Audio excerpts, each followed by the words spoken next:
CDF General Muhoozi breaks silence on Uganda-South Sudan border tension. In quotes, Mzee has sent me to meet my uncle, Salva Kiir.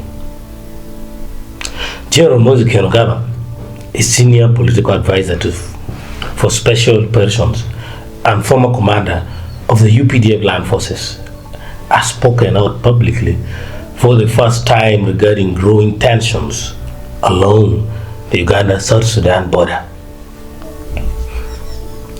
Remember, we had been saying the government is quiet, the CDF is quiet, but he has spoken.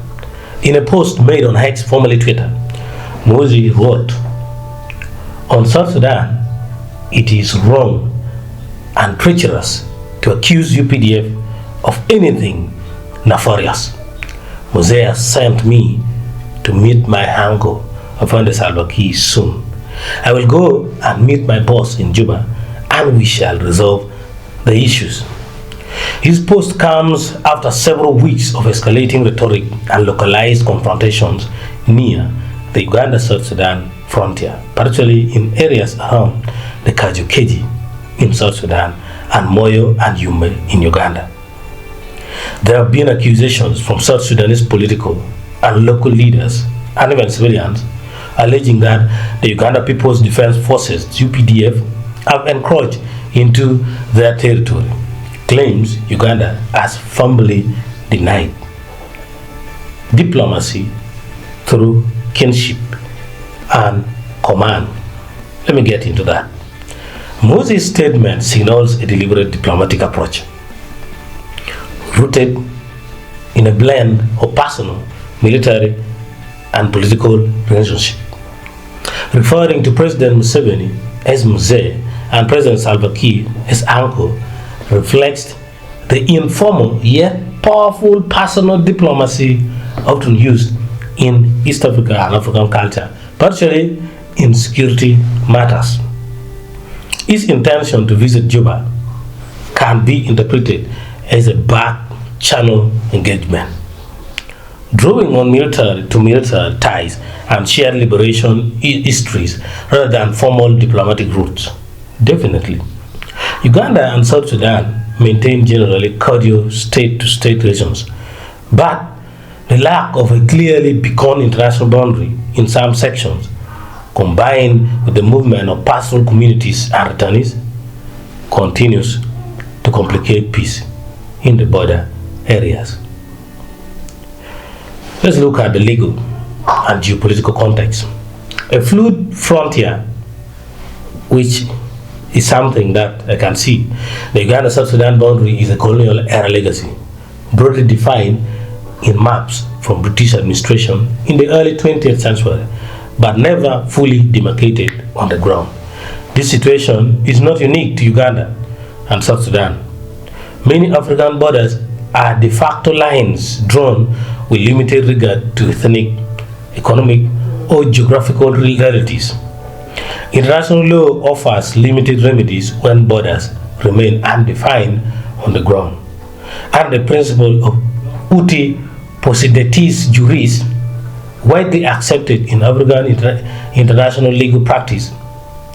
Newly independent states inherit the colonial administrative boundaries that existed at the time of independence.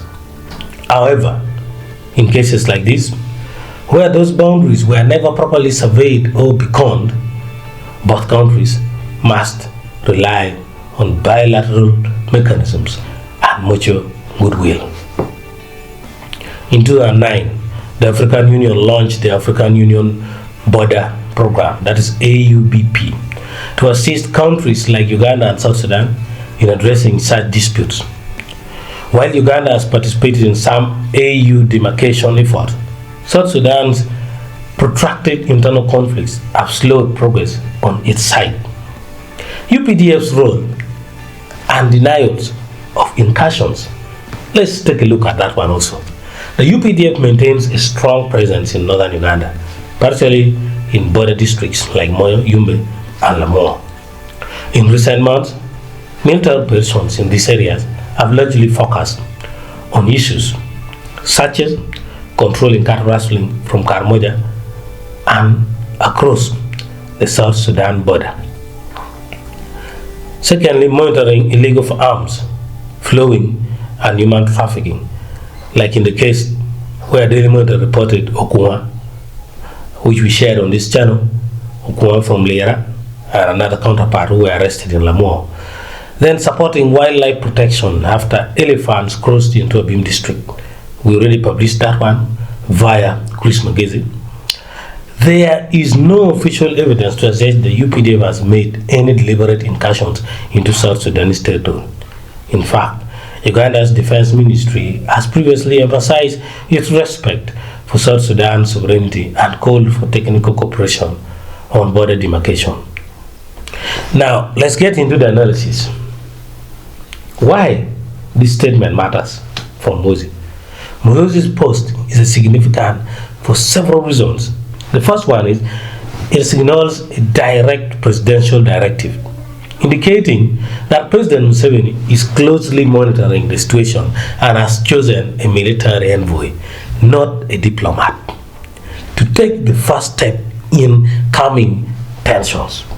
The second thing, it preempts the narrative of hostility by labeling the accusations against UPDF as treacherous, thus defending Uganda's international image and military professionalism. The third thing is it highlights the regional security dilemma where poorly demarcated borders intersect with unresolved post-conflict return issues, especially in areas where local South Sudanese populations displaced by war are returning to land near Uganda's side. Path forward, beckoning dialogue and joint mechanisms. Uganda and South Sudan have a history of military cooperation, including operations against the Lord's Resistance Army, LRA, led by Joseph Kony, and in regional peacekeeping. However, the absence of clear beacon international border remains a vulnerability that can easily be manipulated for political ends, especially during electoral cycles or economic crises. Experts have repeatedly recommended the following: accelerated joint border demarcation under the supervision of AU or IGAD observers, community-based dialogue mechanisms between border populations, and formalized joint security patrols in contested areas to prevent misunderstandings. If Muhoozi's upcoming visit results in a roadmap toward any of these solutions, it may diffuse what could otherwise evolve into a protracted regional irritant. But my major worry is, what if his visit doesn't work out?